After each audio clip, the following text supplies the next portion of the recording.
One of the things I always tell people is your people skills are more important, far more important than whatever skills it takes to do your job.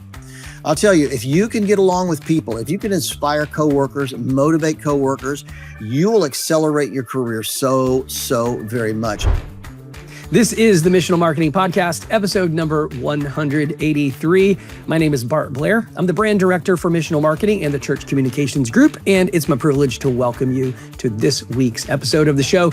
My podcasting partner, Jason Hamrock, the CEO of our organization, he and I have been producing this podcast since 2020 with the goal of helping churches grow by leveraging digital marketing and effective communications.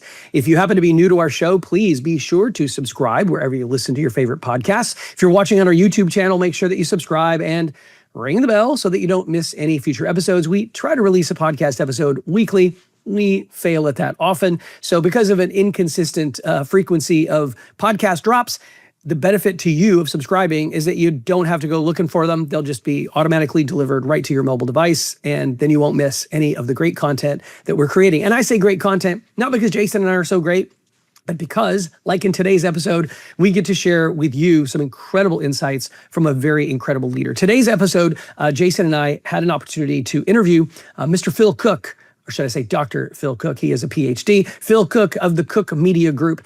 Phil is an internationally renowned film producer, director, overall brilliant guy, and loves the local church, does a lot of coaching and consulting in the space of media, marketing, communications with churches. He is no stranger to our podcast. In fact, this is the fourth time we've had him on the show, which I think brings him into a tie with Chris Martin as being the most frequent guest on our show. I mean, I don't know if that's something you really want to put on your resume or brag about, but we are so grateful that Phil came and hung out with us and did this recording. But more importantly, more excited are we that Phil is actually going to be one of the keynote speakers at the Church Communications Conference that we're hosting in Kansas City in September of 2026. That's right. We host a conference. We've been doing this for several years now.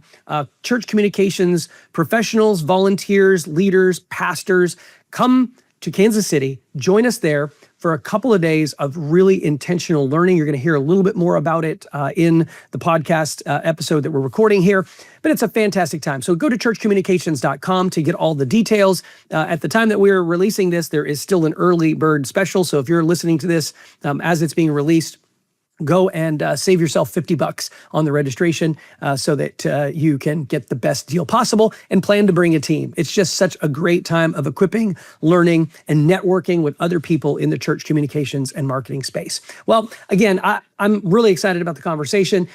We really do a deep dive on how people who sit in sort of the middle seat in leadership in a church, oftentimes the communications director or media director, can better leverage their influence, their leadership, and their voice with their senior leadership team to make a greater impact in their local church ministry.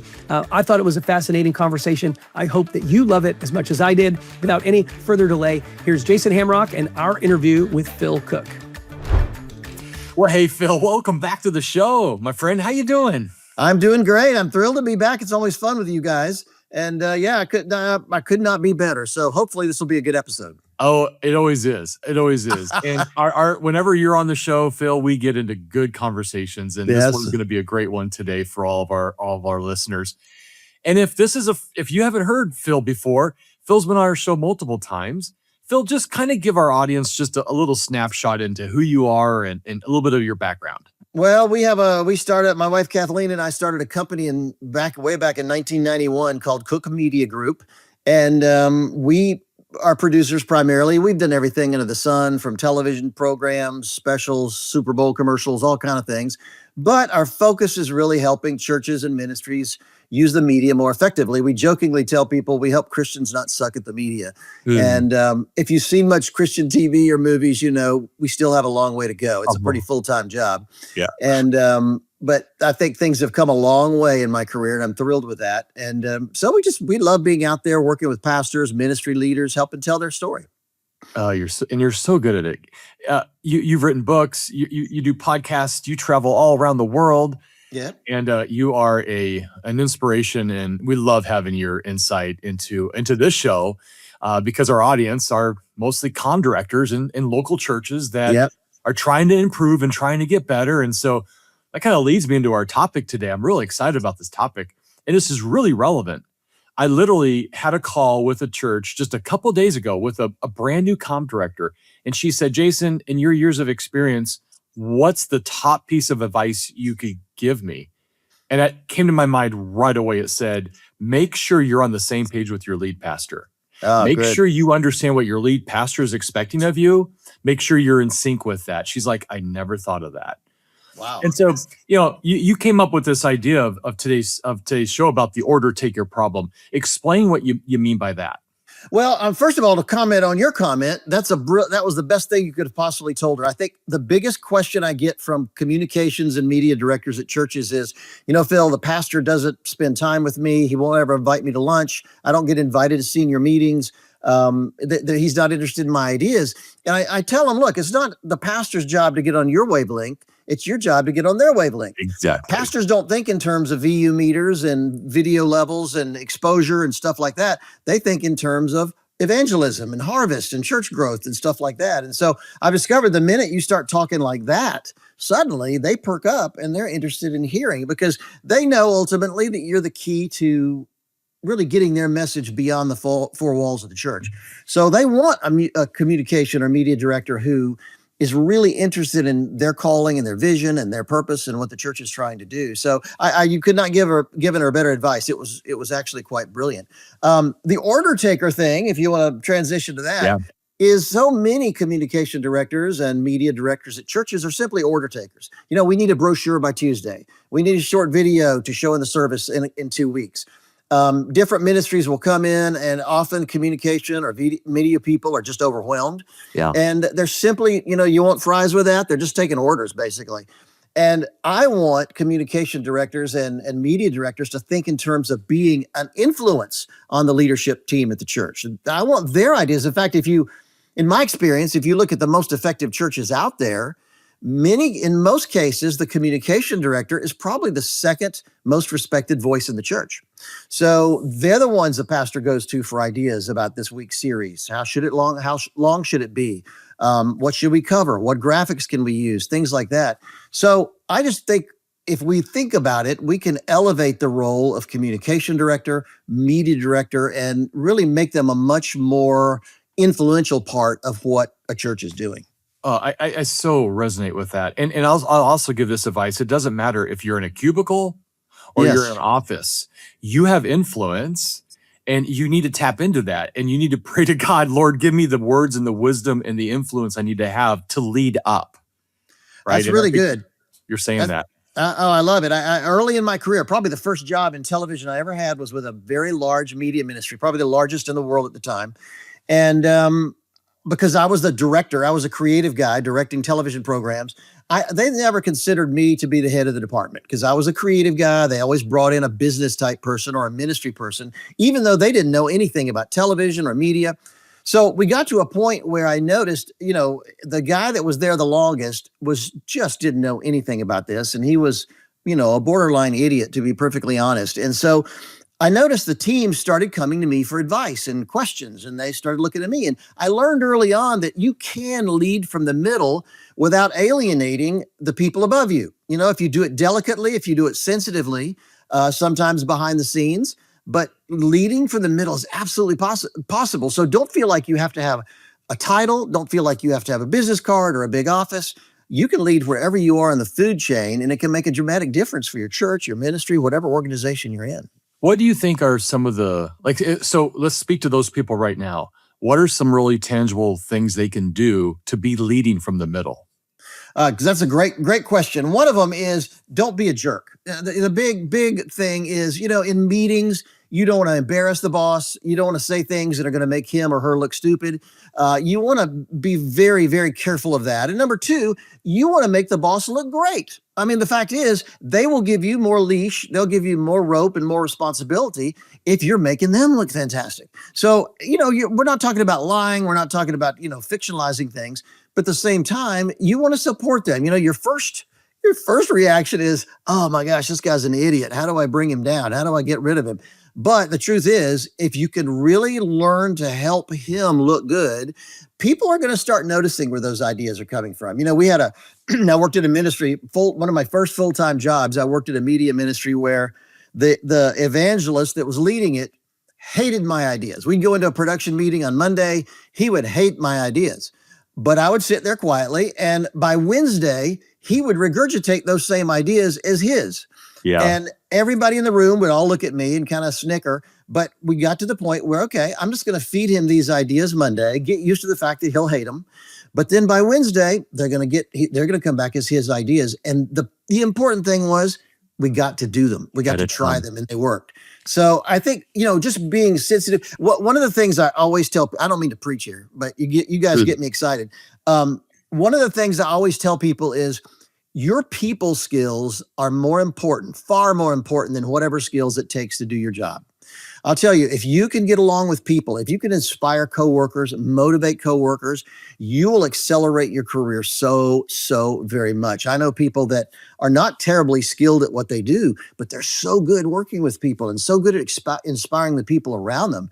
They're doing amazing things. So I tell you, take the time, learn to read a room, learn to see what people are thinking before they ever say anything, learn to honor and get along and inspire people, and your career can be unlimited as far as I'm concerned.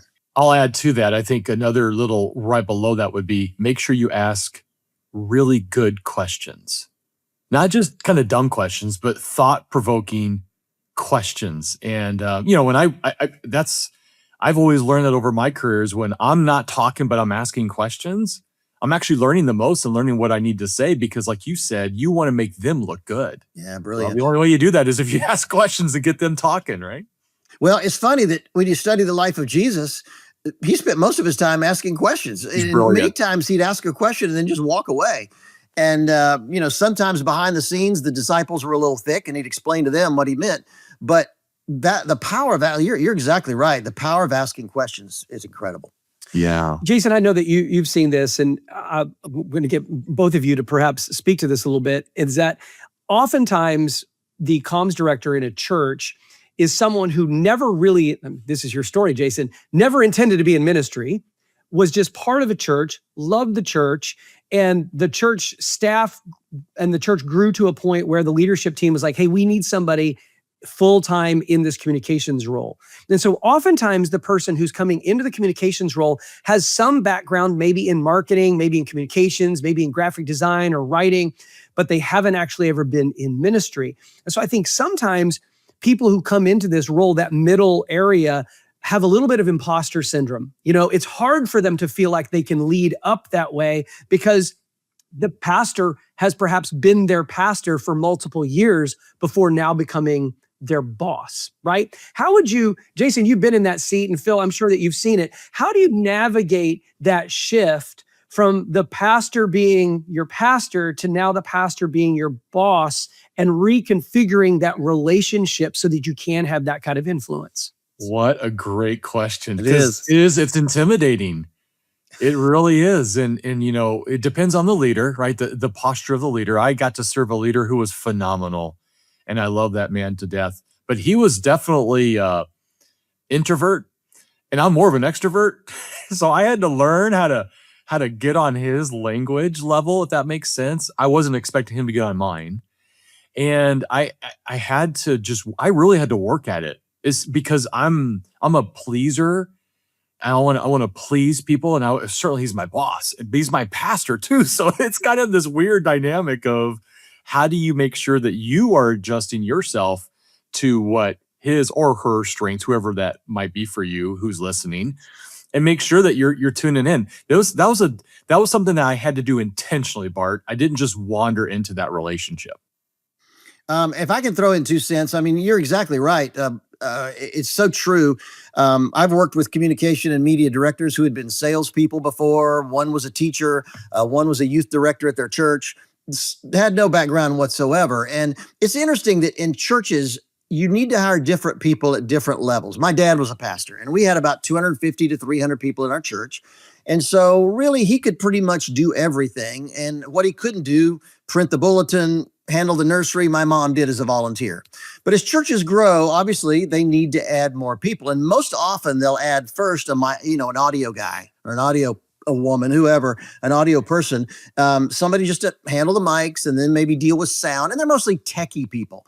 And techie people are great. We absolutely need tech engineer people because that's vitally important as the first stage. But as the church grows, we need to start elevating those positions and start thinking in terms of an all-over communications director, somebody that supervises social media, the website, short videos, all of those kind of things as well.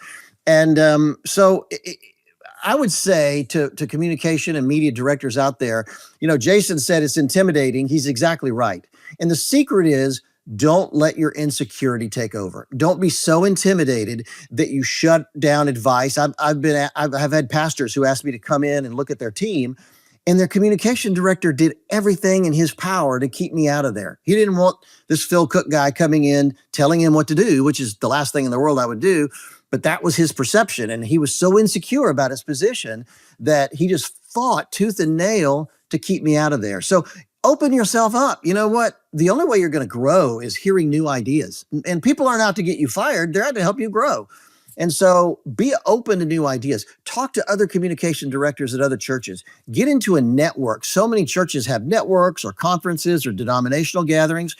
Get plugged into those where you can meet other people that do what you do, because that's the only way you're really going to grow and get to the level where the pastor's comfortable having you in those strategic meetings. And that's really where you want to be. That's so good advice. I think that was when I was a comm director, which was years and years ago, I had no network.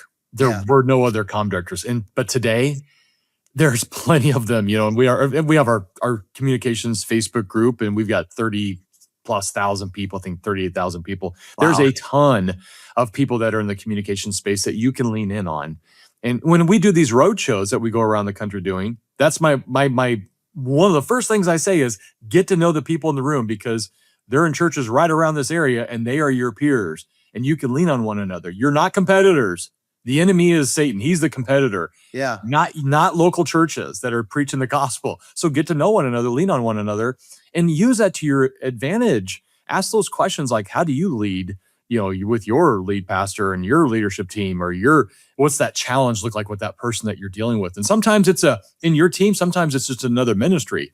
But you've got to take those steps and learn. What are some other things that are there other like podcasts or books that you would recommend for somebody? I should come up with a list and send it to you. I think that one of the things that you might consider is I wrote a book called Maximize Your Influence, How to Use Digital Media to Expand Your Reach. And it was written, and the reason I bring it up is I didn't write it for technical guys, engineering guys. I wrote it for comms directors, media directors, and pastors, people that aren't necessarily familiar with the technical reasons of how our website works or what we should be doing on social media. I did it more about the why we're doing social media, why you're doing short films, what you need to think about in reaching a digital audience today.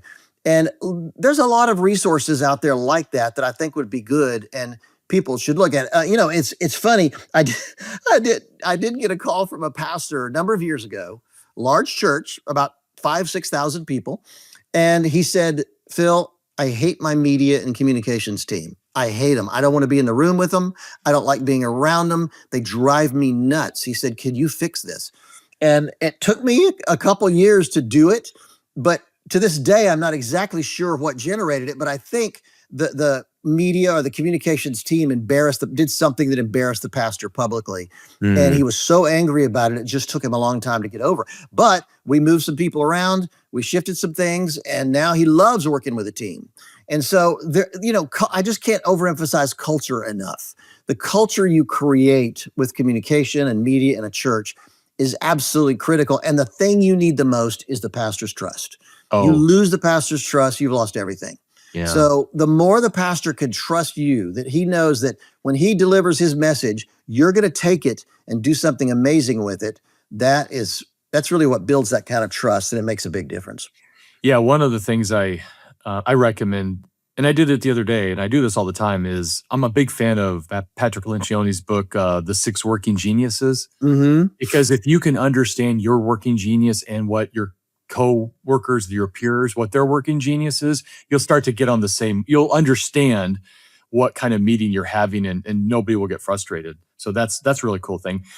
Let's turn the tables though. Let's talk to the lead pastors and executive pastors about how to actually know something about your comm director. So what kind of advice would you say to those leaders and how you deal with the comm director? And it may be just a brand new, you just hired somebody and he or she's fresh into ministry. And, what kind of advice do we give our leaders?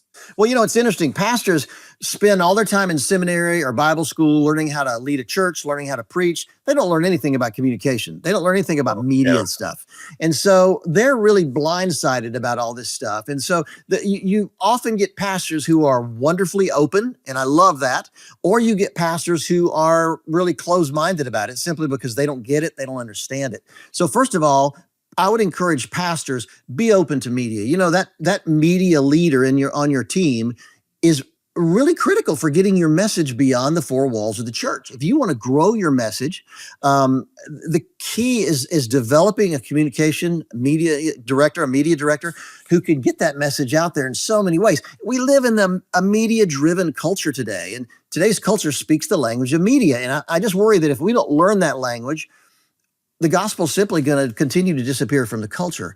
And so first of all, I think pastors should honor the role of communication or media director and really raise that up. Put them on your strategic team. Yes. Bring them into meetings. Even if you're not sure how much they can contribute or not, get them used to dealing with these issues. Ask them questions. Spend time with them. And here's the thing. If you're not comfortable doing that, if you don't like being around your communication director, you've hired the wrong communication you director. have a problem. Yeah. That's a problem. So you want somebody that you're close to. You want somebody that you'll spend a lot of time with, because they're your interpreter, if you will, to get your message out there. So I think number one, find somebody you trust, you're comfortable with, you respect and admire. And that's, in a smaller church is hard. You don't have the budget to hire really high level people. But at the same time, you can either mentor them and grow them.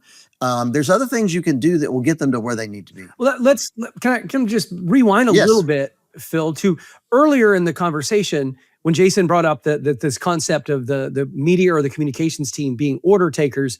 You said that the communications team, the media director, is often one of the most influential voices in the church. What is a pastor or a leadership team leaving on the table when they merely treat their communications department or their media team like order takers, when they're purely put in a tactical lane where all we expect you to do is make things look pretty and make things sound nice, but we don't give you a seat at that table, because that's what you just said. Give them a seat at the table. Invite them to the table. What are they missing out on?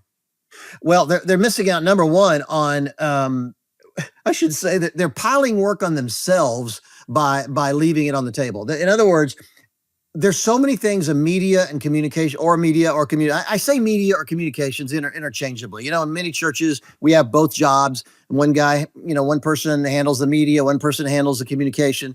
So some churches have both, some churches have one. But the point is, when you leave this kind of stuff on the table, you're just adding to your job load. You're adding to a lot of work. In other words, a communications director understands why social media works. They know how often we need to be posting. They know why a website works and what needs to be on there. They know how short videos work and how often we should pull clips from your message or do something special. By allowing them to do their thing, you're able to sit back and just relinquish a huge amount of your job to them. Otherwise, if you don't, you're going to be coming up with all this stuff and you're going to be constantly overwhelmed with how much you have to do. In fact, one of the big frustrations I get with churches and their communication teams is they're just order takers from everybody. So for instance, the men's group wants a video, the biker ministry, they want to mention in the bulletin, the redheaded knitters named Marge Bible study group, they want to have something said from the pulpit about their new gathering. If you don't have filters, if you can't prioritize things that get a video or get mentioned from the pulpit or get in the bulletin or whatever, you're going to kill yourself, for one thing. And that happens at so many churches. I see comms teams that are just worn out because they have no filter. And the pastor is the one who gives them that filter, gives them the authority to say, okay, if you're a front door experience, if you're the Christmas pageant, absolutely you get a video, you get a mention from the pulpit, you get banners in the lobby. But if you're that redheaded knitter's named Marge, and I have to give credit to Don Baldwin who came up with that, the redheaded knitter's named Marge Bible study group, you have to gather those people yourself. You're going to have to make some phone calls. Or if you're the men's biker ministry, you're going to have to assemble that yourself. You don't get a video. So, just a sense of priority is about how many people it impacts can take a huge load off the pastor and the comms team as well. So I was kind of convoluted there, but you get the message. Well, it was a few years in when I finally was elevated to the leadership team, and I sat there going, "Holy cow! You guys are talking about I needed to know this." Yeah. And I think we underestimate leaders, how much is shared and talked about and communicated at that level. And your comm director, if they're not at least at that table, at least in the corner at the table, right? They don't have to be on the executive team, but some kind of a leadership team where you're having really strategic conversations. You are doing yourself and that person injustice, and your church. So by all means, they need to be elevated at some level to be a part of that team. Well, how many pastors deliver the scriptures they want to put on the big screen, 30 minutes before they go up and preach? Oh, That's insane. Get that team involved early. And here's the thing, you're cutting off some brilliant ideas. These are creative people. These are people that live for communication. These are people that love to come up with ideas. So by bringing them in early, you're taking advantage of their creativity. And that's what's going to make your ministry explode. We just had a bunch of pastors together here in Phoenix not too long ago, and we're talking about like the church of tomorrow. And the church of tomorrow is really about how AI is just doing some crazy things, good, bad, or ugly. You can decide, but it's doing some things. It's changing the way that we live and the way we operate. And the whole point of that was, these days, church, we have to place media just as important as our buildings and our pastor. Oh, we yes. have to elevate that, because if we don't, this is how people that we're trying to reach, people who don't follow Jesus, who don't love him, who don't go to church, those are the people we're trying to reach. And the way you reach them is through technology. I mean, primarily. Preach it. We have to elevate that. And it was the whole point of going, if your budget for that is this big, but your building budget is this big and your pastoral staff is this big, you might be out of whack. Well, I was hoping more pastors would have seen that many churches in America today are open today because during COVID, it was their communication and media team that got them through. Yep. Absolutely got them through. And I was hoping they would remember that, because that's so critical and important. I just think that we live in a culture today where the communication, you're exactly right. Those roles need to be elevated. I mean, I love missions. I love education. I love, ministry to the elderly. I love all these things you do. But the fact is, communication is helping you elevate your message to potentially thousands, if not millions more people out there, if you can utilize it well. So, I mean, I know, for instance, I know a pastor in Oklahoma that he has 700 members at his church, which is great. But his live stream is seen by about 10,000 people every single week. Think about that. Wow. 700 people in the building, but he's got 10,000 people watching his live stream. That's remarkable. That's amazing. So yeah. I think that tools like that are powerful, powerful things that we should take advantage of. Yeah. Yeah. And you said this, I think I say this all the time. I just said it to a guy this morning who's the online pastor of a church, and he also does the YouTube stuff.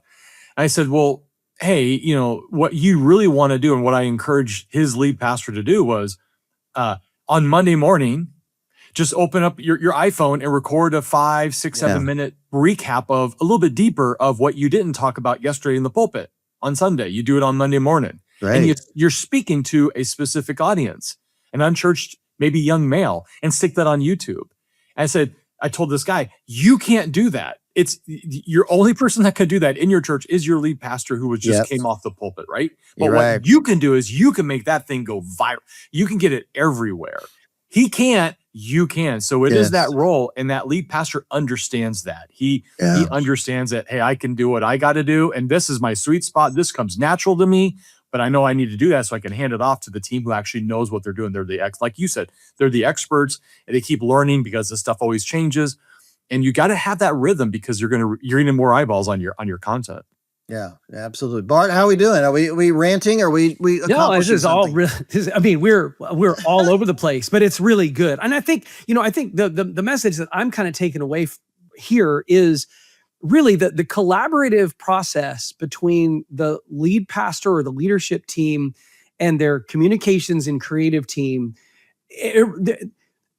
You really have to be in sync with each other. You have to be singing from the same songbook, right? If you really want to take those creative seeds that maybe the pastor or the lead pastor has and give them to people who can actually help them come to fruition. And I think, man, again, going back to sort of the primary premise of this discussion today was Jason and I have a real compassion for a lot of people in the communication role, because as we go around and we do these live events, we do our road shows, we do our conference, it's not uncommon at all for a significant percentage of the people in the room to feel undervalued in their role. They feel like they are merely, pixel pushers is what they are. Like gone are the days of the pencil pushers. They are the pixel pushers, right? That's really all they're doing. And some of the churches that I get to work with who have some of the most successful and consistently engaging content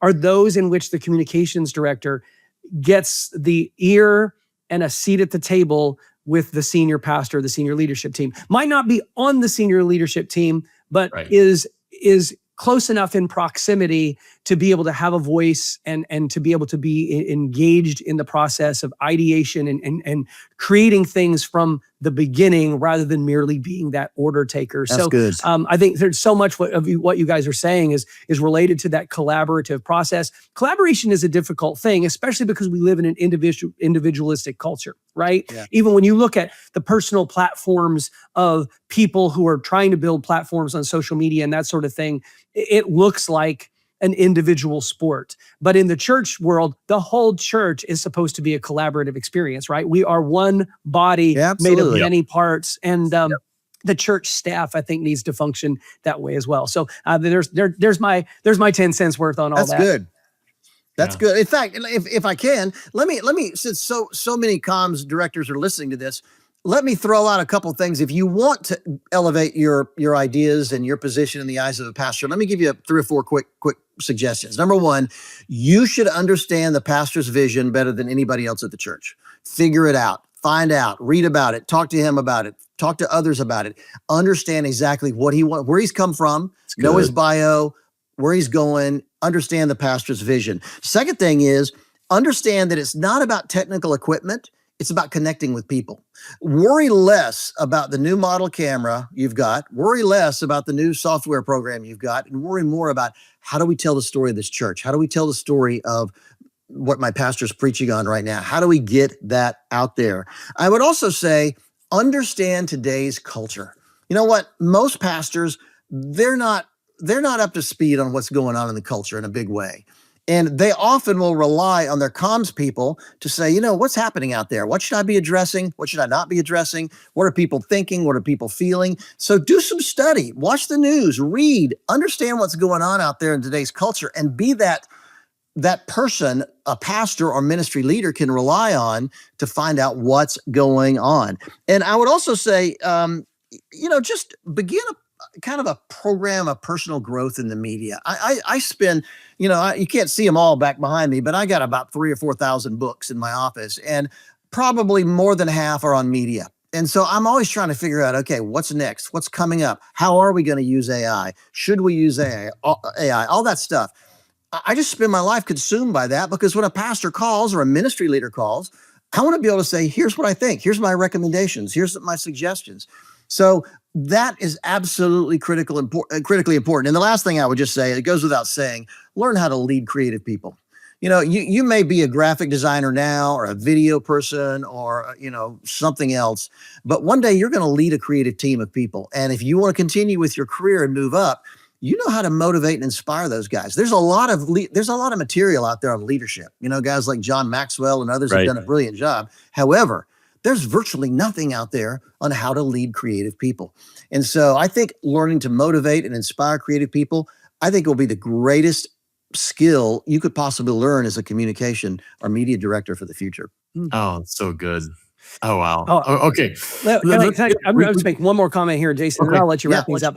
Phil, you said something there that as you were saying this, it really occurred to me that what the communications director and the media team really are to a great degree is they're translators. So I've only been on a couple of mission trips in my life. I remember going on one particular mission trip where I did not know the language that was being spoken in the community, but I had the opportunity to talk to people on the streets and share the gospel with them. Without the translator there to take my words and communicate it in a way that the people there understood it, the message of the gospel would have never been heard. It would have been completely unclear. And I think you made a really good point when you talked about the communications team, the communications director, knowing and understanding the culture, because if they're given the right role and the right opportunity in the church, they basically become the translator for their pastor to say, hey, we're gonna take your language, your passion, your ability to communicate, but we're gonna translate it into a way that helps the people that we're trying to reach, or even our own church family, hear it and understand it in a way that can really make an impact in their life. So I really liked where you were going with that, and maybe there's a book idea in there somewhere. But anyway, I thought that's really cool. Good. Okay, yeah. Jason, I'll hand things over to you, and then we'll wrap things up here in just a moment. Well, I'm so excited because Phil's coming to our conference in September. Yeah. Kansas City, here we come, September 23rd through the 25th. Phil's going to bring a keynote. Phil, just a little insight into like maybe what you're going to talk about, or has the Lord shared that with you yet? You know what? He hadn't showed up yet and told me what to say. You know what? I don't want to say I'm waiting till the last minute, but I really want to spend time thinking about this. I think communication and media people are in such a pivotal role today. Oh, yeah. That I just think this is a really important gathering we're going to have in Kansas City, and I'm looking forward to really bringing up some issues and some questions and some thoughts that maybe a lot of the attendees haven't thought about yet, and how they could go to the next level in their career and their life. I mean, this is not just a temporary gig. Being a communication or media director is a lifelong thing, and it's an incredibly important thing. I usually tell the media team that their calling is just as important as the pastor's calling. Absolutely, because God has called us to take that message, as you say, and interpret it to millions and millions of people. So I just have such a burden to elevate them in their own eyes, just to give them more confidence and authority in what they're doing, so that'll translate to their pastor and other people, and it'll make a big difference. So I'm excited. Number one, I appreciate the invitation, and number two, we'll have something really great. I can't wait. It's always good. It's always good to talk with you. Thank you for you guys too. spending some time. Just love you, love your heart, love your ministry, love the things you say and communicate. You're a blessing to us. Thank you. Well, thank you. Kansas City is going to be a lot of fun. So if you've made it all the way to the end of this podcast, we're grateful that you did. I'm going to drop a few web addresses that you need to know. For starters, churchcommunications.com is where you can find all the information about the conference that's happening in September. And if you can't make it to the conference in September, we do have some traveling road shows that are going to be happening in different parts of the country. But we would love for you to come to the conference, hang out with us, hang out with Dr. Phil here, Dr. Phil Cooke, and trust me, it will be well worth the time and effort that you make to get there. Great couple of days of equipping, and all those details again on churchcommunications.com. If you want to learn more about Phil, like maybe this is the first time you've ever been exposed to Phil Cooke, you can get more information about Phil on his website, which is philcooke.com, and Cooke has an E on the end. Okay, so Thank you. Phil Cooke with an E.com. Or the cookmediagroup.com, which also, that Cook has an E on the end of it as well. So Cook Media Group. Bill's written some great books. We've talked about them in previous episodes of our podcast. We'll link to those previous episodes in the show notes of this one. And again, if you find this content that we're creating to be helpful for you and you haven't yet shared it with somebody, would you do that? That would really mean a lot to us. And if you haven't ever subscribed wherever you listen to your favorite podcast, make sure that you do that.